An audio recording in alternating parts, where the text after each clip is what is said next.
Sí. No. Buenos Aires en verano. Por fin se levanta el telón en un pequeño teatro. Se está presentando la obra El virus de la violencia. No solo en los tiempos del coronavirus el tema está en boca de todos. La violencia contra las mujeres, femicidios, asesinatos de mujeres, cometidos casi siempre por sus parejas. ¡Sigamos! Durante la pandemia, encerrados en sus propias casas, los hombres atacaron como nunca.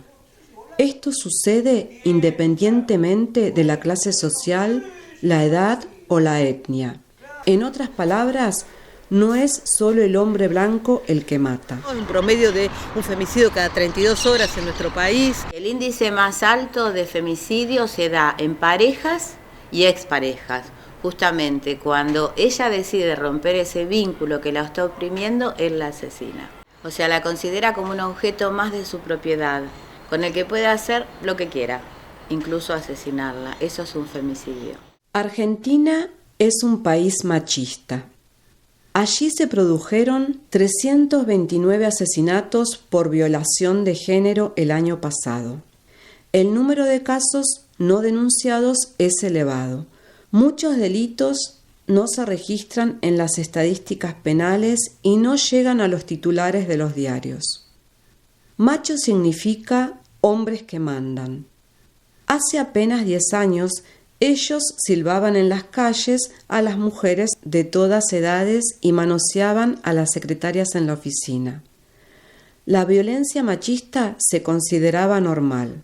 Eso se acabó, al menos en lo que se refiere a las mujeres. Ellas han cambiado. Hacen carrera en la política y en las empresas. Las argentinas festejan un éxito tras otro. El proyecto de ley del aborto acaba de ser aprobado en el Congreso. En las calles celebran la nueva experiencia colectiva. Si las mujeres se organizan, las mujeres pueden cambiar las cosas. Hasta ahora han tratado cuestiones de género, pero ¿pondrán pronto la cuestión social en el orden del día? Los machos defienden su poder perdido con los puños, pero están librando una batalla perdida, porque no hay marcha atrás. Solidarias unidas, seguiremos luchando, proponiendo una vida donde seamos... No tengo manteca. No hace mucho tiempo, un fabricante de manteca hizo una propaganda con un spot en el que el marido le tiraba un plato de fideos en la cara a su mujer, porque solo usaba margarina en lugar de buena manteca. En su momento tuvo una gran acogida, al menos entre los espectadores masculinos. El avenimiento era una figura del Código Penal por el cual un violador sí manifestaba, uso las comillas más grandes que se me pueden ocurrir para reforzar esto, sí ofrecía matrimonio a esa mujer, la pena desaparecía, saldaba el deshonor casándose con esa mujer. Y fue hasta hace algunos años que eso se quitó, esa figura del Código Penal, por la presión del movimiento de mujeres frente a un caso de femicidio donde el violador, que se había casado con la víctima, la mató. Durante mucho tiempo, el femicidio se consideró un pecadillo cometido por pasión, y los jueces se compadecieron del pobre tipo que tuvo que castigar a su querida esposa por desesperación. En el año 1988, en nuestro país, un campeón del mundo, Monzón, asesinó a Alicia Muñiz. Y en ese momento, muchísima gente, especialmente varones, decían el campeón es un femicida. Después pasaron los años, Monzón estuvo preso, le dieron muy pocos años, pero en la actualidad, que estamos en 2021, hasta hace muy poquito, cada vez que hay un aniversario del asesinato de Alicia Muñiz, se celebra en la provincia natal. Ada Rico preside la Casa del Encuentro en Buenos Aires, un centro de contacto para las víctimas que funciona desde el 2003. Aunque estos delitos pasan en todas las clases sociales, los que tienen dinero pueden resolver muchos problemas por sí mismos. Las mujeres que vienen a consultarlo, en su gran mayoría, son mujeres de muy pocos recursos. Tenemos excepciones de mujeres profesionales que vienen a hacer una consulta, o sea, más que nada es un asesoramiento legal. Anteriormente, las madres que renunciaban a su trabajo por la crianza de los niños se quedaban con las manos vacías cuando sus maridos las dejaban. Hoy son más independientes económicamente. 8 de marzo, Día Internacional de la Mujer en la Plaza de Mayo. Bueno, acá la jubilación femenina, pues las mujeres no se jubilaban. Por ejemplo, el derecho a tener patrimonio propio, porque hace mucho tiempo a uno le daban una dote y con eso se arreglaba, entre muchas cosas, sí. Y la decisión y el derecho de tomar sus propias decisiones, porque las mujeres estaban bajo la tutela de los hombres. Eso se acabó, ¿no? Sí. ¿En tu vida se acabó? En mi vida se acabó. ¿Y cómo se manifiesta eso? Y tomando mis propias decisiones.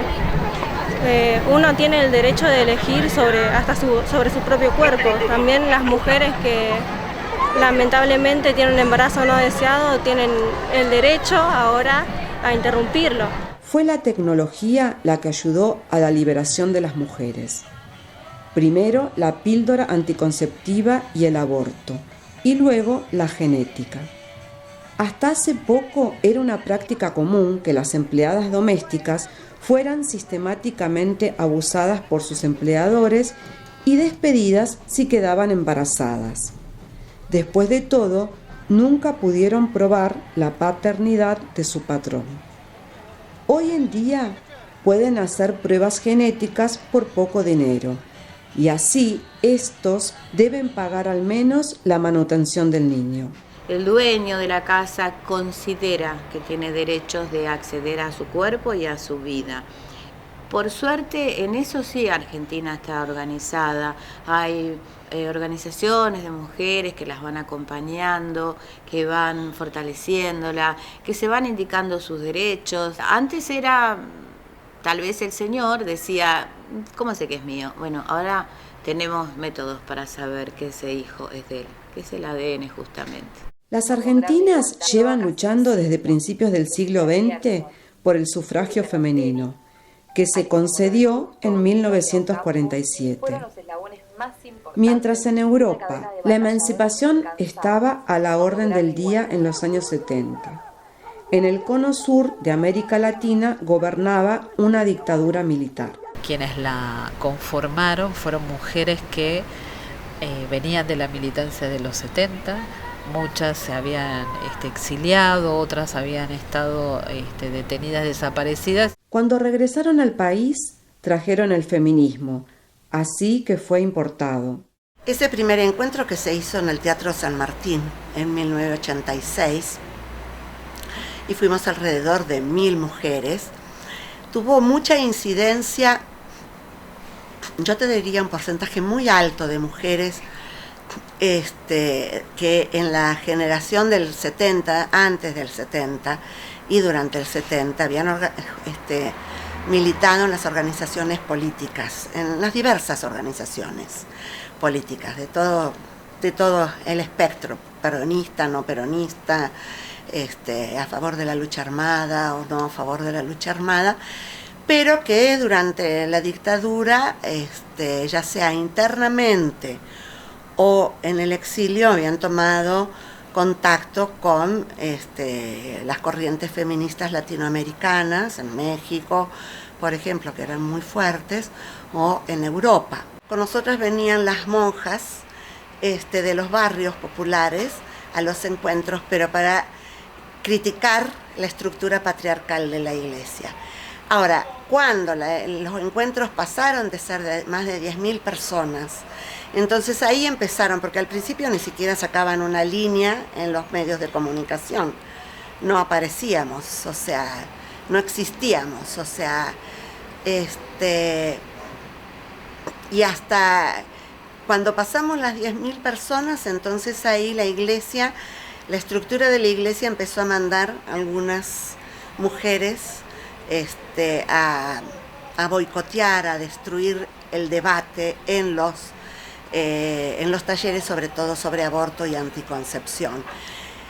Pero bueno, o sea, nunca pudieron lograrlo. En aquella época, muchos problemas se habían resuelto en Europa. La anticoncepción, el aborto legal y, al menos sobre el papel, la igualdad en el trabajo. En Argentina, en cambio, los matrimonios ni siquiera podían divorciarse. No, fue una de las primeras consignas, si querés, o los primeros puntos que estaban en la agenda. La patria potestad compartida, el divorcio vincular. También la violencia contra las mujeres era un tema de agenda porque me acuerdo que tomábamos de las uruguayas un eslogan que decía democracia en la casa y en el hogar, digamos, como otra de las consignas. El tema de la violación es tortura. Durante mucho tiempo el feminismo era un tema de mujeres de clase media, que los hombres no lo tomaron en serio. En lugar de participar ellos mismos en las tareas domésticas, preferían pagar a una mucama, una mujer de los barrios pobres, por supuesto.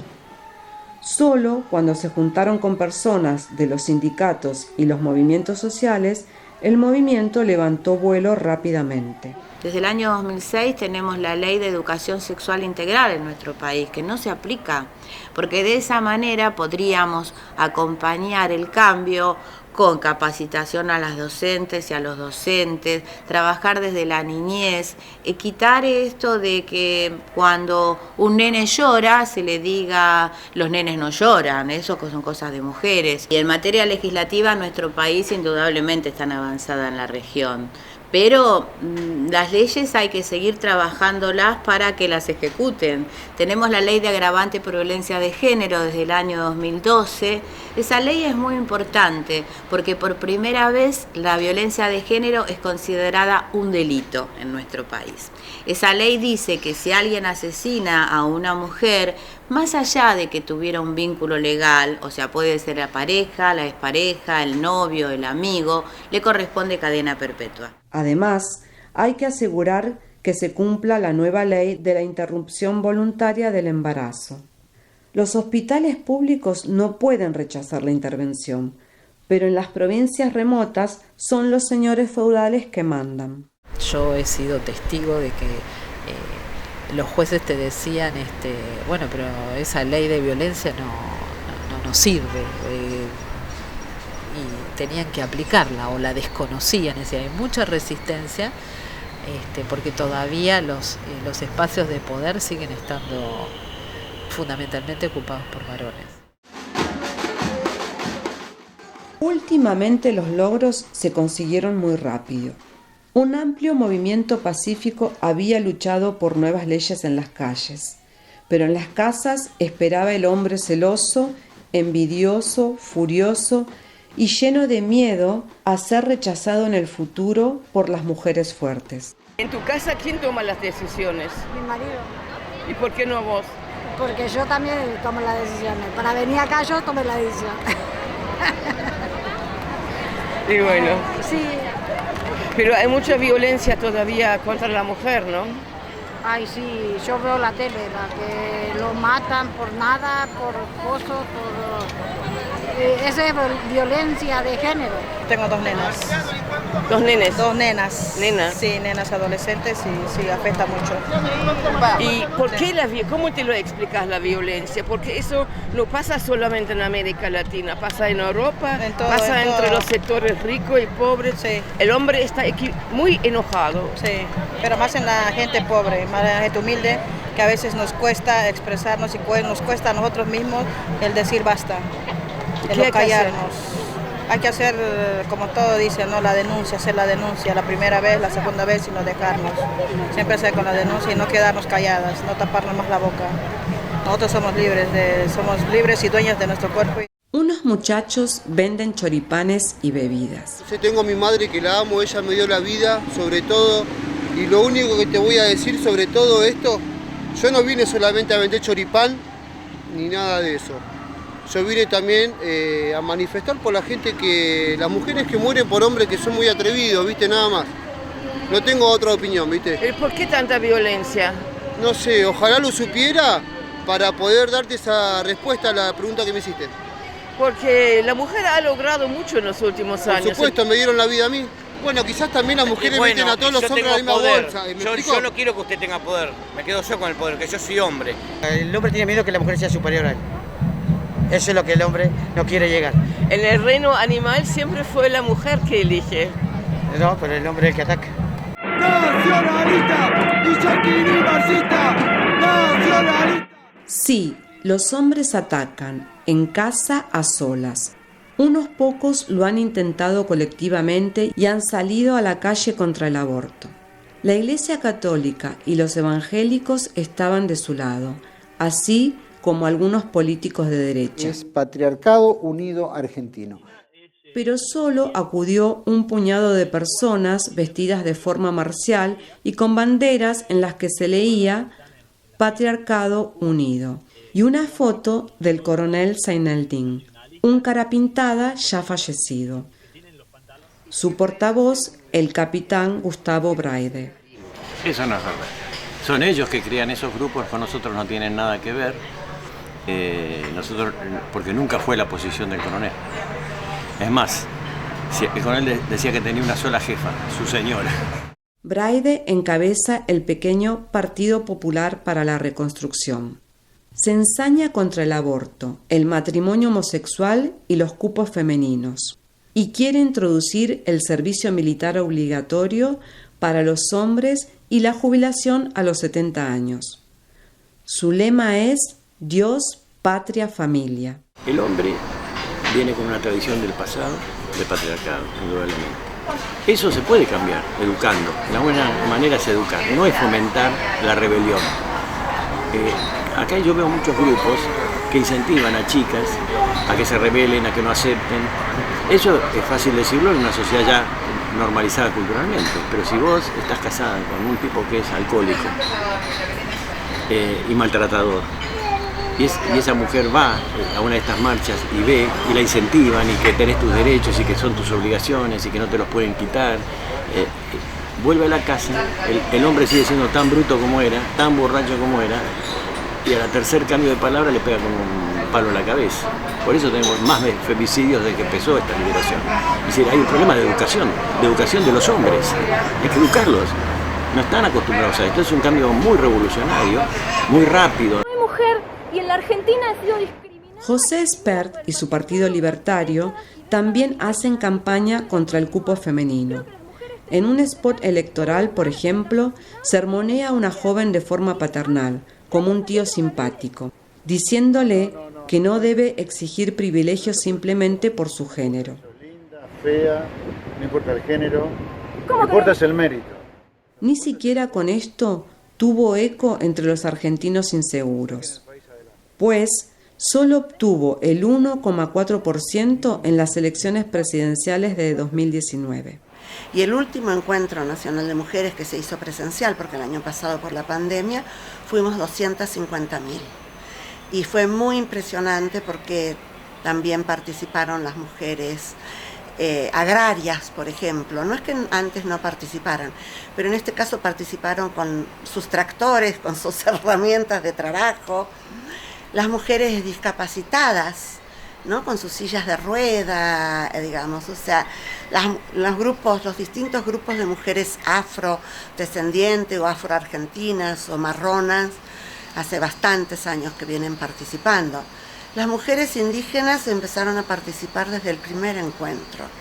La campaña por el derecho a la interrupción voluntaria del embarazo surgió de los encuentros nacionales de mujeres, cuando en un taller se decidió generar estrategias comunes con un objetivo que nos uniera y no que nos dividiera, digamos, donde podían participar todas las organizaciones, todas las mujeres, todos los partidos políticos, más allá de sus diferencias políticas, pero nos unía un tema, que era lograr la ley. No todas estaban a favor. Las indígenas, por ejemplo, tienen otras prioridades. Por todo esto luchamos desde el movimiento al que pertenezco, el movimiento de mujeres indígenas para el buen vivir, y luchando por la recuperación de la vida. En este momento estamos hablando de terricidio. Ima Caupam viene del sur. Su madre era mapuche. Para ella, muchas de las reivindicaciones del movimiento feminista argentino son problemas de la clase media, no comparables con los de los indígenas. La agroindustria ha llegado hasta el último rincón del país para plantar soja modificada genéticamente. Viven en la pobreza y luchan por su propio territorio. Y la comunicación con las hermanas blancas rara vez se produce en igualdades de condiciones. Sí, la verdad que nos costó muchísimo porque el planteo nuestro era hablar y pedir que ser reconocidas como indígenas, hablar de la plurinacionalidad que no es reconocida dentro de todo este territorio, ¿no? Tenemos más de 36 naciones indígenas a lo largo de esta Argentina. Muchas feministas, dice, solo se preocupan por la abolición de sus desventajas y se conforman con puestos de trabajo en la administración pública o en una empresa. Yo, por ejemplo, no me reconozco como feminista, pero sí como antisistémica, porque lo que estamos haciendo y por lo cual estamos luchando no solamente por una cuestión de género, sino contra un Estado, contra los Estados y contra un sistema que nos oprime. Consideramos que es mucho más amplia la lucha. Por supuesto que trabajamos con grupos feministas y marchamos con grupos feministas y entrelazamos y hacemos cada vez más acuerdos y podemos llegar a crear una cantidad de cosas juntas y de hecho lo hacemos.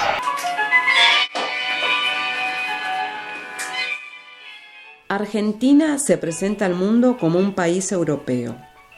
El tango es el baile de los inmigrantes del sur de Europa en el Nuevo Mundo.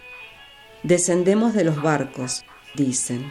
Se refieren a los buques en los que venían los inmigrantes de España e Italia. Y Buenos Aires sí parece europea, al menos en el centro de la ciudad. Y esa fue la historia oficial que se enseñó durante años y décadas, incluso los mismos niños indígenas estudiaron que ellos no existían. A mediados del siglo XIX, 2/3 del territorio nacional estaban habitados todavía por indígenas.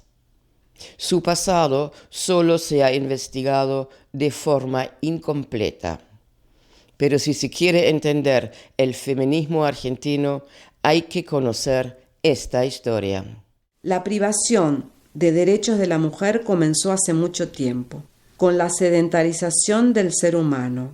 Pero, ¿cómo fue ese proceso en Sudamérica? Por supuesto, la historia de la humanidad no se puede presentar en unos minutos, así que dejaremos de lado a los simios que vivían en los árboles de África y echaremos un breve vistazo al Homo sapiens. Las sociedades cazadoras-recolectoras eran sociedades mucho más igualitarias. Entonces, estos roles eran, en la medida de las posibilidades, intercambiables. Cuando se empieza a rigidizar estos roles con la caza mayor, donde la fuerza física de un varón cazador es determinante, ¿no? Cuando ustedes tienen animales grandes, donde un arma arrojadiza con mucha fuerza puede en un golpe derribar la pieza, dale el arma a esa persona que tiene 15 centímetros más de anatomía y 15 kilos más de peso, porque la fuerza es mayor y una mujer con menos peso y menos altura va a necesitar más operaciones para obtener la misma carne.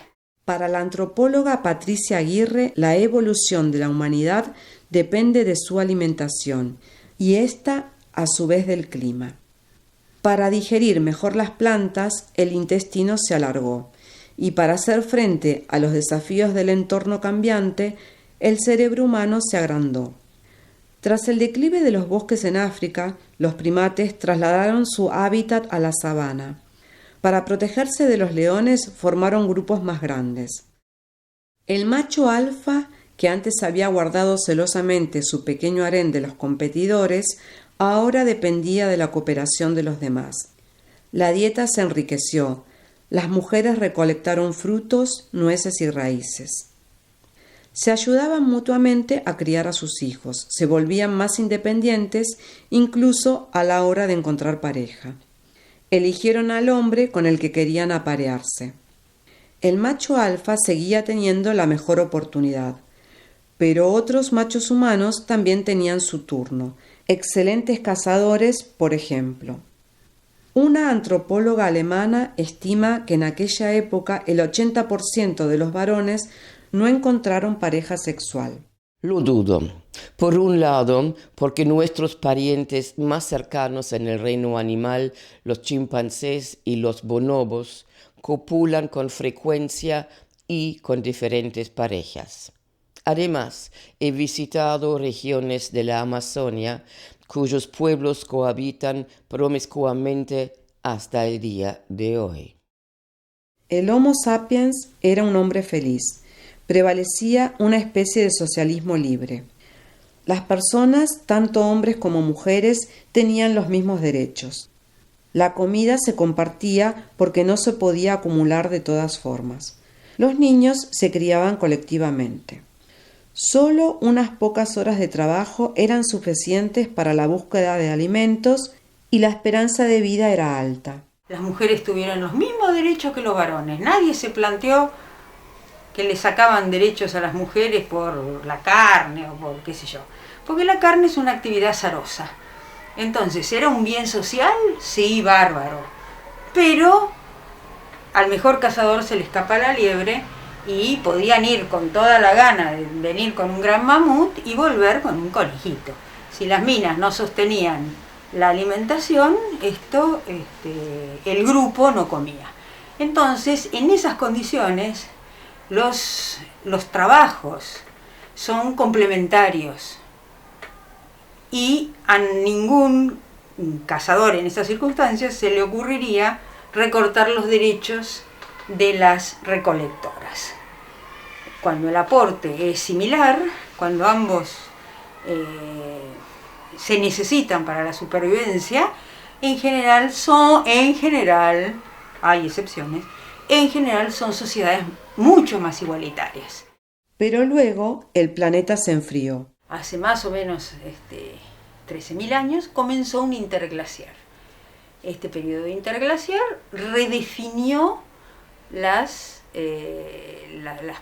posibilidades y los recursos ecosistémicos.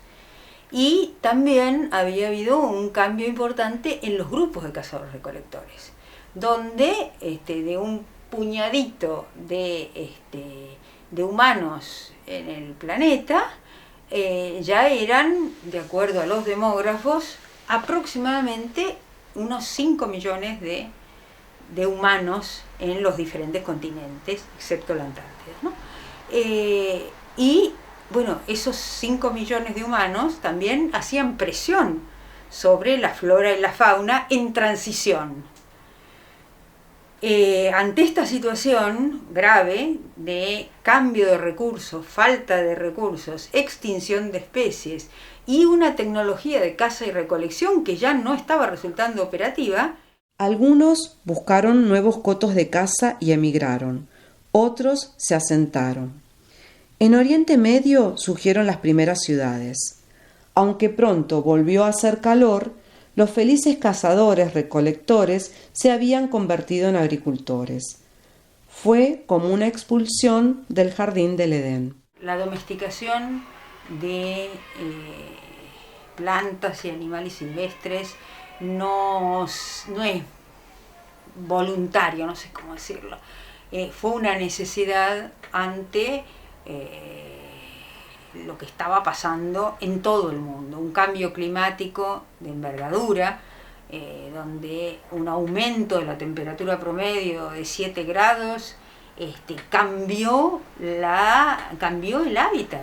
Cuando tu vida empieza a depender de un recurso alimentario, como son las plantas o los animales domesticados, empezás a adaptarte vos también a tu fuente de alimentos. Las mujeres tenían que soportar la carga principal. Eran responsables de la agricultura y de la crianza de la prole, mientras que los hombres a menudo cazaban durante semanas y volvían con las manos vacías. La dieta se volvió desequilibrada, demasiados carbohidratos, muy pocas proteínas. Aparecieron nuevas enfermedades porque los excrementos contaminaron el agua potable de los pueblos y los patógenos se transmitieron por los animales domésticos. La esperanza de vida de las mujeres era muy inferior a la de los hombres. Con la sedentarización, la mujer queda en una función prácticamente reproductora, lo cual no quiere decir que no tuviera grandes funciones agrícolas y pastoriles, sino simplemente que su función principal es producir otros humanos, ¿no? Las demandas de la crianza son enormes. Vos pensás que para alimentar a un bebé en ese momento la única leche posible era la leche humana. Y si la mamá estaba, enferma o no podía, la criatura y la madre se morían. Durante los largos periodos de su ausencia, los hombres crearon su propio mundo con dioses. Movían enormes piedras para los templos y se convertían en guerreros. Defendían su territorio y sus propiedades o atacaban a sus vecinos. Las mujeres eran consideradas botines de guerra y corrían el riesgo de ser robadas tras una batalla perdida. 3 nuevos mandamientos sellaron la privación de los derechos de las mujeres: la monogamia, el monoteísmo y el Estado. No hay que pensar este proceso como una conspiración o el plan de unos malos. Había razones biológicas para este desarrollo. A favor de la monogamia estaba la higiene. Tener menos parejas sexuales significaba menos infecciones. También aseguraba la sucesión. Garantizaba al hombre que su hijo heredaría sus bienes, y la monogamia solía aplicarse solo a las mujeres. Y además, dio a cada hombre una esposa. La monogamia proporcionó un flujo regular de testosterona y redujo el comportamiento competitivo y el potencial de agresión. Garantizaba una convivencia más o menos pacífica en un espacio cada vez más reducido. El monoteísmo legitimaba el nuevo poder de los hombres, ya que solo ellos, no había mujeres sacerdotisas, tenían línea directa con el Todopoderoso, con el Señor Dios. Así que la Torá, la Biblia hebrea, permite la violencia física contra las mujeres y consagra la monogamia, ya que Dios dio a Adán una esposa, Eva, para que sirviera a su marido. Y de repente, hace unos 2000 años, apareció este predicador del culto judío, un tal Jesucristo, y cuestionó todo. Perdonó a la adúltera que debía ser lapidada según las leyes del Antiguo Testamento. María Magdalena era una seguidora influyente y fueron las mujeres las que cuidaron de él mientras yacía bajo la cruz, mientras sus discípulos varones habían escapado. Sus enseñanzas se resumieron posteriormente en los evangelios y se reinterpretaron a gusto. Eva se convirtió en la pecadora original, cuya desobediencia, al alcanzar la manzana prohibida del árbol del conocimiento, fue castigada con la exclusión del paraíso. La sexualidad se convirtió en un pecado original, por lo que la madre de Jesús, María, fue declarada Virgen Eterna. Así, el Hijo de Dios estaba libre de este pecado, y María Magdalena fue devaluada como una prostituta arrepentida. En el año 380, el cristianismo se convierte en la religión estatal romana y a partir del siglo VII surge el Islam en Arabia, también monoteísta, pero que permite a los hombres tener varias esposas. A las Américas, estas tres lacras, la monogamia, el monoteísmo y el Estado, llegaron mucho más tarde y algunos lugares no hasta hoy. No fue hasta hace 16.000 años que los cazadores-recolectores emigraron desde Asia a través del estrecho de Bering. Llegaron al sur del continente hace 10.000 años. En las zonas costeras vivían de la pesca. En los bosques tropicales se disponía de todo lo necesario para una buena vida: pequeños animales, insectos, gusanos, nueces y miel. Dada la amplitud del territorio, nadie se preocupó por generar cultivos. Las mujeres también salían a cazar, como lo demuestran los recientes hallazgos arqueológicos en el altiplano peruano. Los investigadores encontraron allí tumbas de 9.000 años de antigüedad con hombres y mujeres junto con sus puntas de flechas de piedra. Algunas mujeres se dedicaban a la caza y empezamos a ver un poco, abriendo un poco nuestra mente a que incluso algunas han sido enterradas, como esta tumba latinoamericana, con atributos de gran cazador. Era una persona joven y se murió, aparentemente, por lo que descubre el arqueólogo, en un accidente de caza. Bueno, pero fue enterrada con armas propias, quiero decir, con símbolos de estatus de cazador. Entonces, esto nos abre la cabeza, porque antes se pensaba la división era tajante y tenía una fundamentación biológica.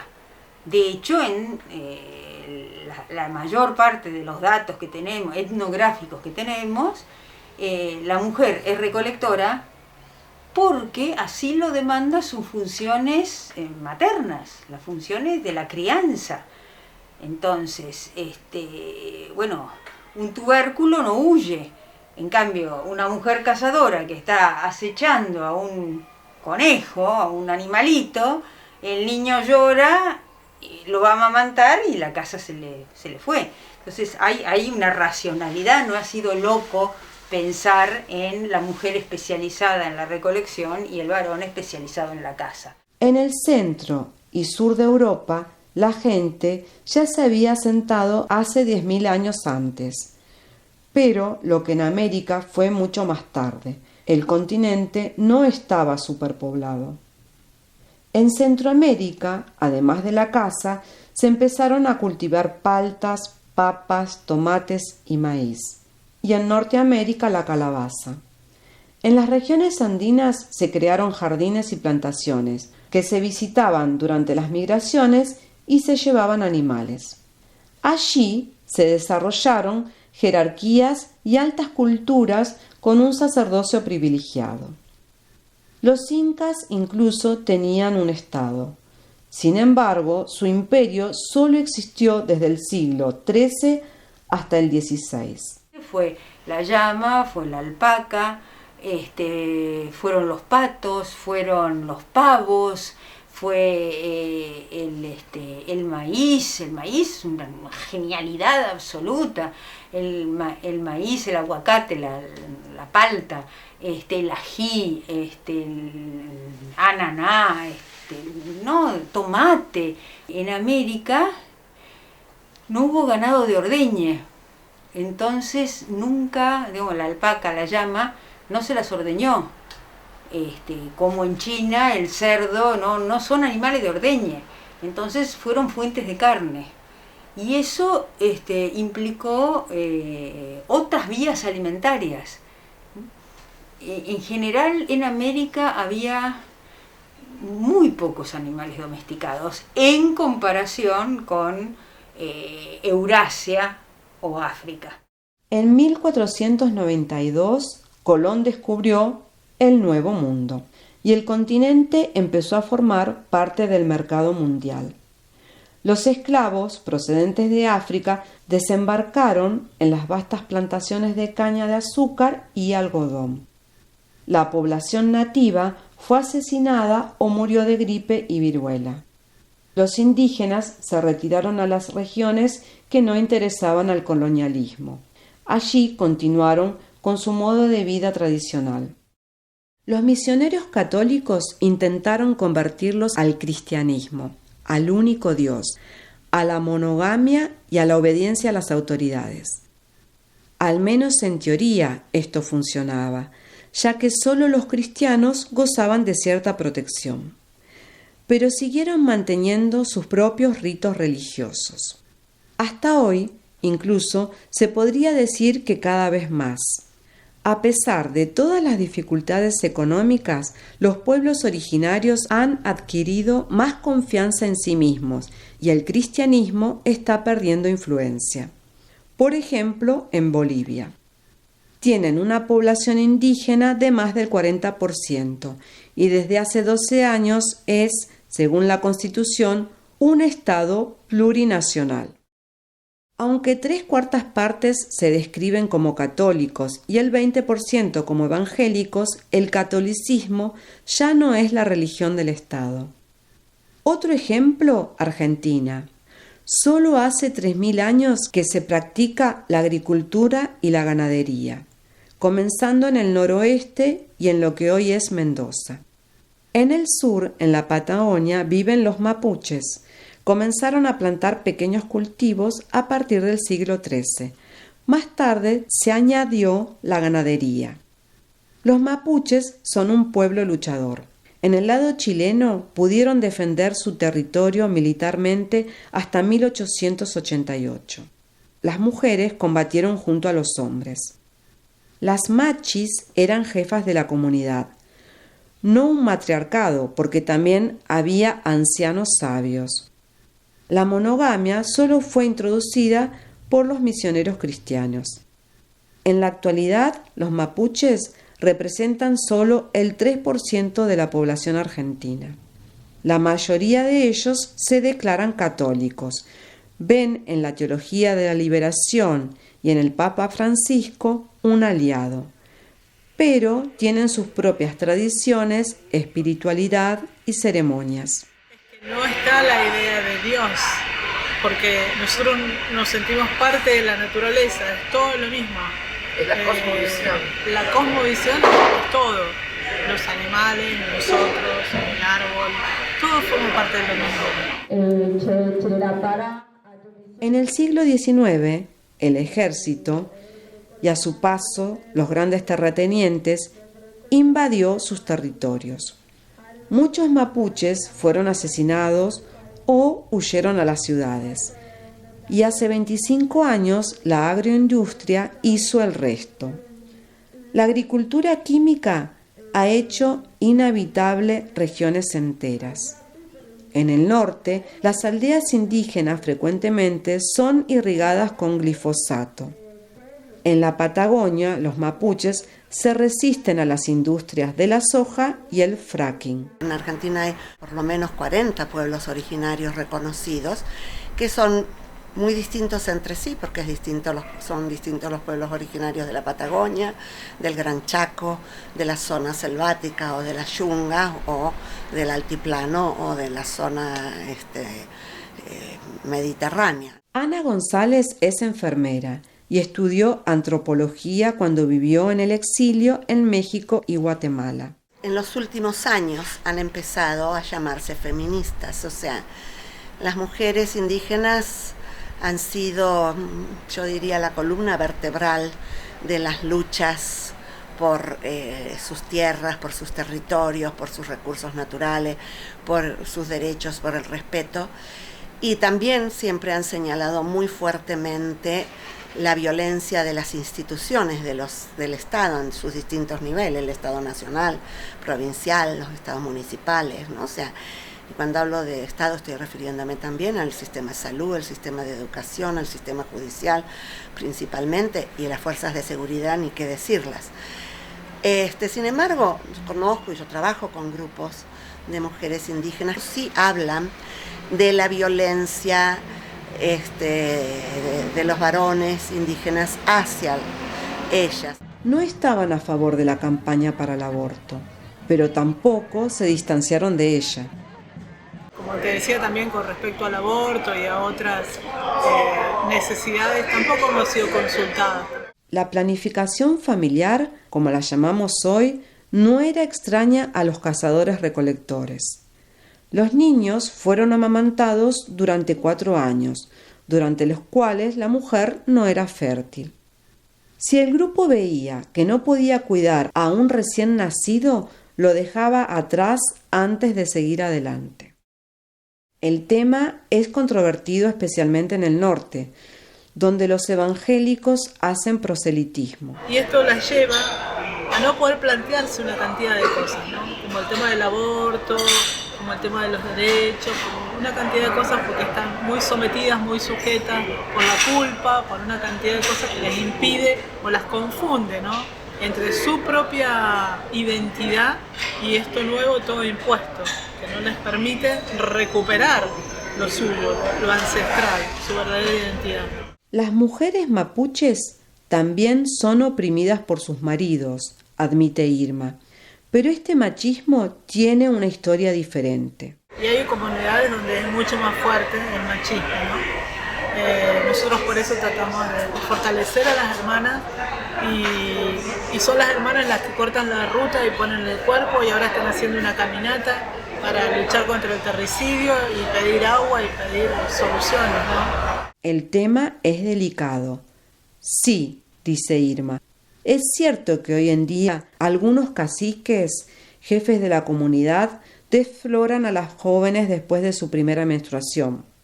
En la Europa feudal, este derecho de la primera noche se aplicó durante siglos. Sin embargo, esto no era un derecho indígena. También tienen que defenderse en muchos casos en sus propias comunidades de los caciques o que esos caciques se vuelven comuneros y que están a favor del Estado. Entonces tienen que luchar contra todo eso también. Entonces, el machismo indígena actual solo surgió con su integración forzosa en el Estado. No lo sabemos exactamente. Podría ser una idealización para explicar su expulsión del jardín del Edén. A favor de esta suposición está el hecho de que en las comunidades mapuches, hasta hace poco, los derechos entre los sexos eran prácticamente iguales. Desgraciadamente, hay pocos estudios disponibles sobre este tema. Lo que los misioneros católicos han escrito es parcial y los propios mapuches no han dejado nada por escrito sobre el periodo anterior a la conquista. Aparentemente, aún hoy tienen pocas ganas de ser estudiados y clasificados por los antropólogos y arqueólogos argentinos. La convivencia con los criollos no ha pasado sin dejar huellas. Acá nosotros estamos hablando también de chineo, que es una práctica aberrante que se sigue haciendo en esta época y no solamente por parte de los criollos, sino también a veces dentro de la misma comunidad, ¿no? Como algo naturalizado, que es violar a las niñas a partir de los 12 años o antes y en algunos casos también a las ancianas. Y se lo toma que, no, eso es algo cultural de ustedes. Nunca lo fue. Nunca lo fue, y lo va a hacer, lo estamos denunciando y lo seguimos denunciando. Pero siempre nos ponen estos rótulos y estas cosas, ¿no? De querer naturalizar las aberraciones que hace este Estado cuando toma los territorios y cuando se cree dueño de todo, ¿no? No tenemos tantos registrados porque tenemos la teoría que ni siquiera salen en los medios de comunicación y nuestro informe se basa en los medios de comunicación. Lo que sí tenemos con las mujeres originarias, la mayoría de los casos no tienen detenidos, no se avanzó en las causas, son mujeres, jóvenes mujeres que fueron abusadas, asesinadas, dejadas en una ruta, dejadas en un campo y que nadie investiga.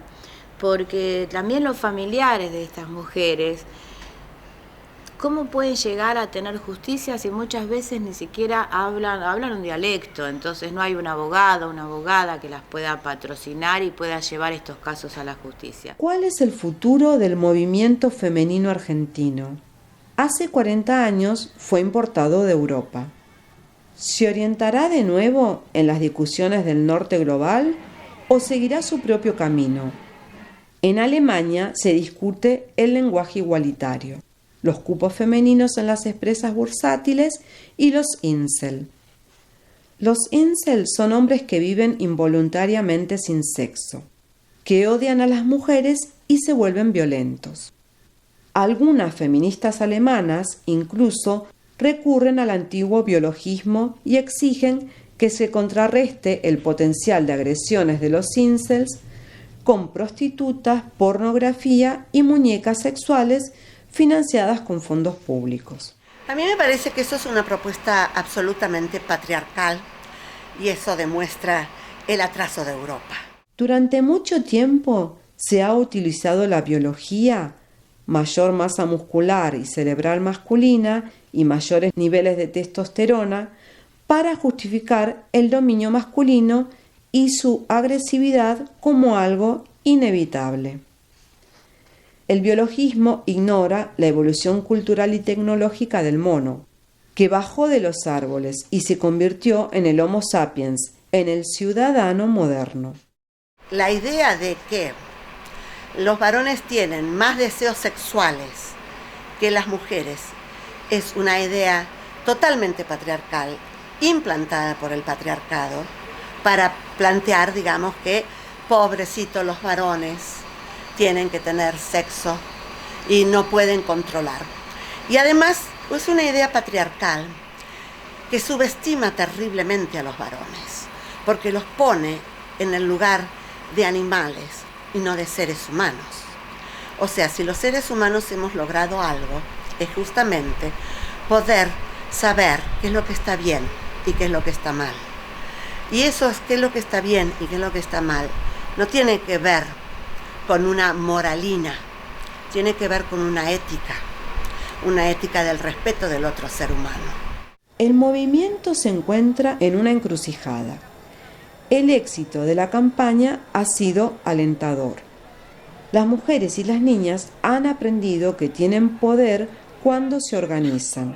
Para terminar con la opresión, yo creo que hay que cambiar el sistema. ¿Por qué? Porque el origen de la opresión está en el sistema, en el origen de la propiedad privada, en la formación del Estado, en la familia monogámica. Digamos, hay que dar vuelta a todo eso. Nosotros peleamos contra el capitalismo.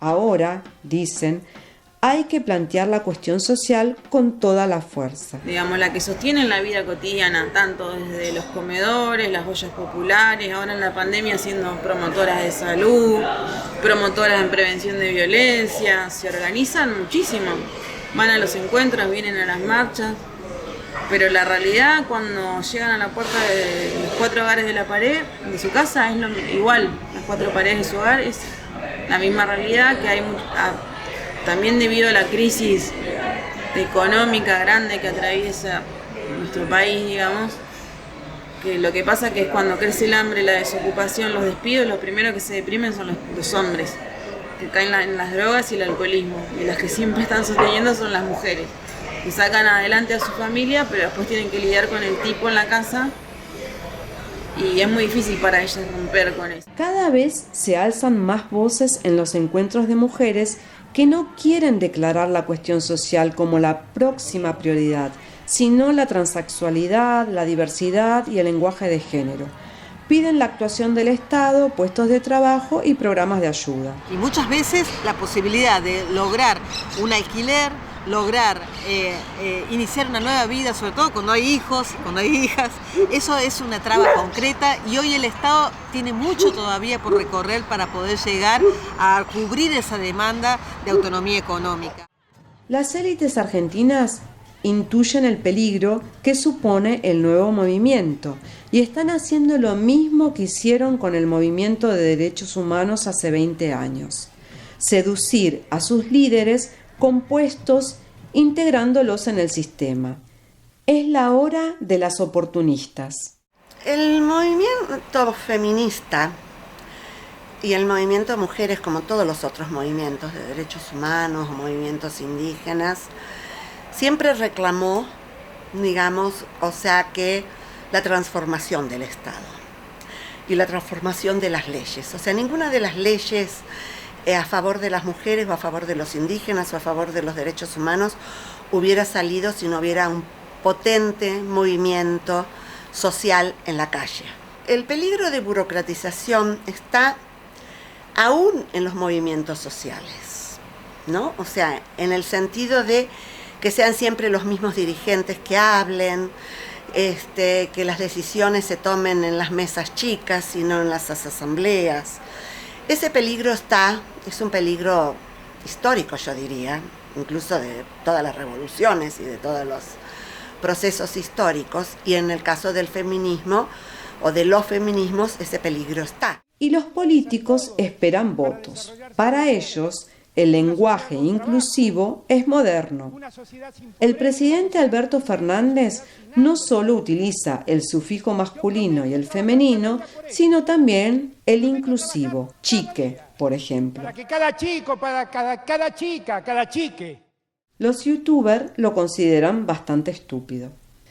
Se llaman a las autoridades de aplicar el lenguaje de género, y los grupos de mujeres de izquierdas y urbanas se adhieren a ello, especialmente ante las cámaras. De hijas e hijes que quedan huérfanos. La palabra el cuerpo ya no debe aplicarse al cuerpo femenino, ahora se llama la cuerpa. Todas las cuerpas que pudieron... Su organización se llama Mujeres de la Matria Latinoamericana. Es que en realidad siempre se habla de la patria grande, Latinoamérica, y a nosotras nos parece más justo enunciarlo como matria.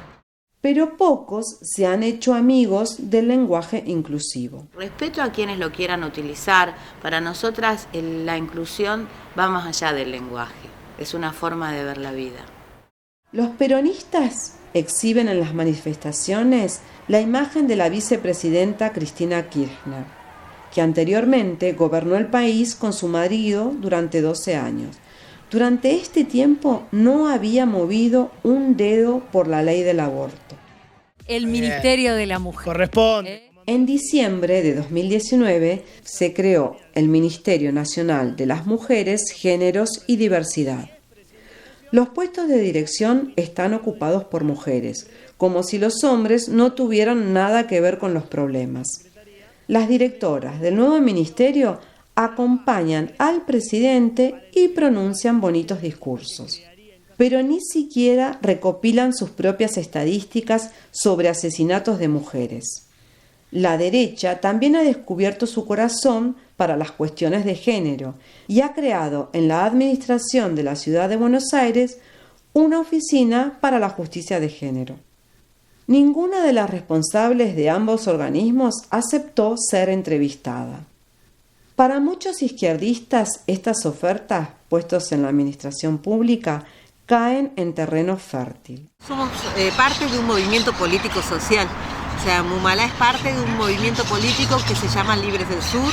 Es un movimiento que tiene planteado como sus objetivos la posibilidad de ejercer cargos en el Estado, en ámbitos legislativos, ya sea en el Ejecutivo, en los distintos poderes del Estado, porque nos parece importante que todas las transformaciones que se demandan puedan llevarse adelante a través del Estado. Una fuerza política, cuando llega al gobierno, tiene un pedacito de poder, pero no está en el poder. El poder radica en otros sectores de la sociedad, radica en la iglesia, radica en los sectores económicos. Las bases no están de acuerdo. La desmovilización cuando aparecen estas instituciones, que nos institucionalicemos. Para mí no tenemos que perder la pata, si querés, para entendernos, la pata en la calle, en el territorio, articularnos con otras mujeres. Creo que tenemos que ocupar esos lugares, porque tenemos que generar políticas públicas, pero no nos tenemos que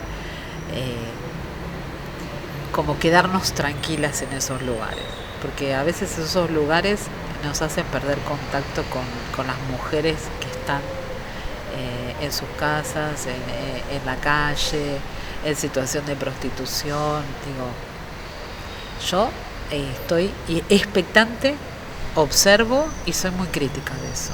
La Casa del Encuentro no tiene ninguna bandería política partidaria, y si vas a dejarte cooptar y después vas a tener censurado lo que estás diciendo, autocensurado lo que estás diciendo, porque a nosotras no nos interesa el gobierno de turno, porque justamente está por un periodo. Nosotras luchamos por algo más, nuestro enemigo es el patriarcado. Los indígenas luchan contra el Estado, no quieren ponerse cómodos allí. No han faltado invitaciones. No, siempre nos hemos mantenido al margen y nunca hemos confiado en esto. Sí, desde que comenzamos a marchar y desde antes, bueno, la creadora del movimiento, que es Moira Millán, hace más de 20 años que viene caminando los territorios y defendiendo la vida y manteniéndose al margen de estos estados, porque estos estados no nos representan para nada. Entonces estos ministerios, como te contaba, ¿no?, se conmueven por un Twitter, pero no por la realidad que nos rodea de muerte, de hambre, de falta de agua que tienen en los territorios. Han surgido nuevos modelos de convivencia. Las sociedades se han vuelto más tolerantes. De los 3 pilares del patriarcado, la monogamia, el monoteísmo y el Estado, solo queda el Estado. La familia, teóricamente, en ciertas capas progresistas está más cuestionada, pero la mayoría de la sociedad tiene la misma estructura. La sociedad está formada por núcleos familiares, digamos. Por más que haya mucha rebeldía o textos académicos escritos contra eso, es muy difícil ir contra la familia como institución, la familia nuclear, digamos. Pero hay cambios que se van dando y bueno, y el Estado, sin duda, es el principal opresor hoy.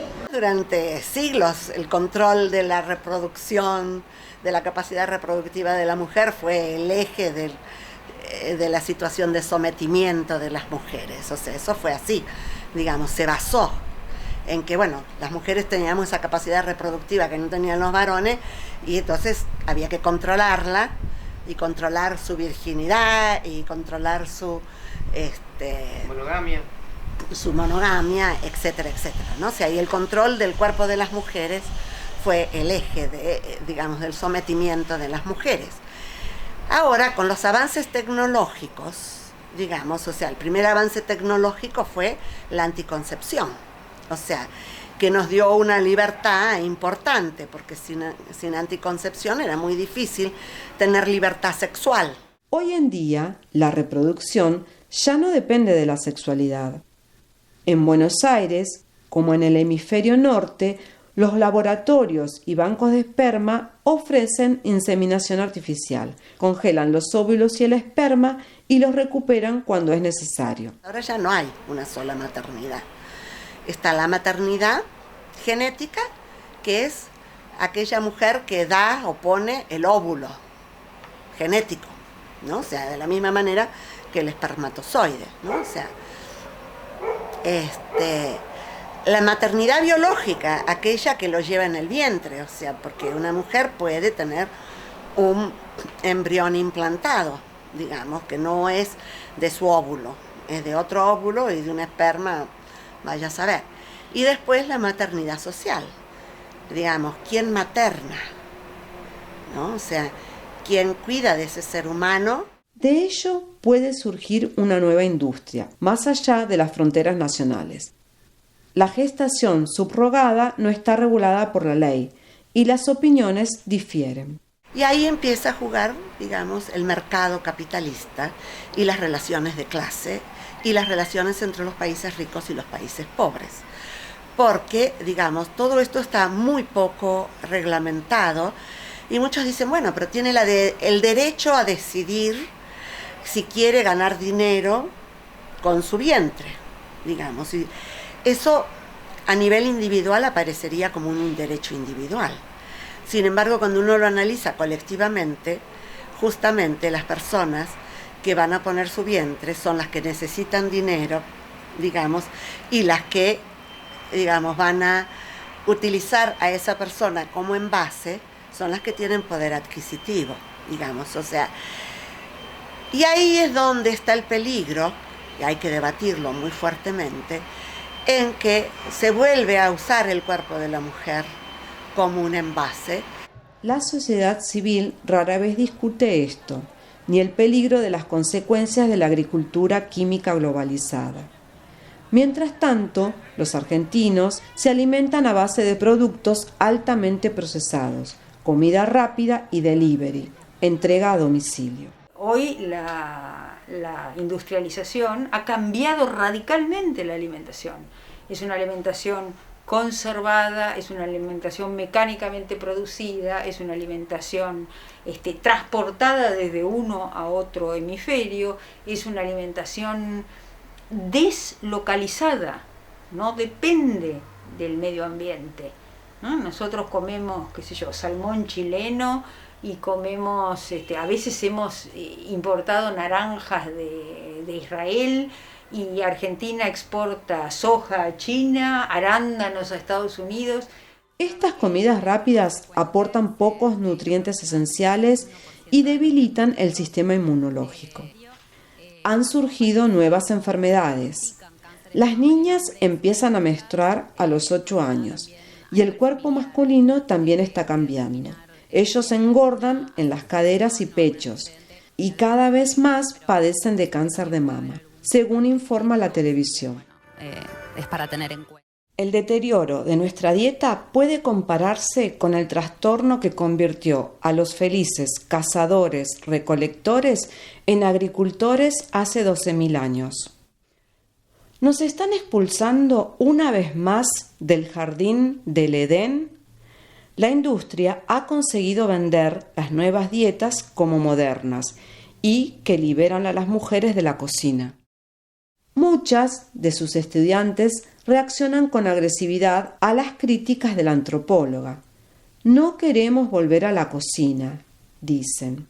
No quiero condenar a nadie a la olla. Las mujeres han cocinado por mandato y yo levanto la importancia nutricional y levanto la importancia cultural de la comida casera. Los hombres pueden ser tan hábiles y tan amorosos padres y grandes cocineros como las mujeres. Hoy podemos construir una sociedad diferente, hoy podemos tener distintas relaciones entre los géneros. Hoy, como yo siempre digo, el hambre es innecesario y el patriarcado también. Muchas preguntas siguen sin respuesta. Una cosa es cierta, un periodo histórico está llegando a su fin. La opresión milenaria de las mujeres que comenzó con la sedentarización. Esta evolución se está produciendo en todo el mundo, pero no simultáneamente. En muchos países, este proceso irá acompañado de mucha violencia y terror individual y estatal. También en el país machista Argentina. Las mujeres hermanas, solidarias, unidas, seguiremos luchando, proponiendo una vida donde seamos nosotras fuertes protagonistas, eligiendo un futuro sin violencia machista. Sin violencia machista. Las mujeres hermanas, solidarias, unidas, seguiremos luchando, proponiendo una vida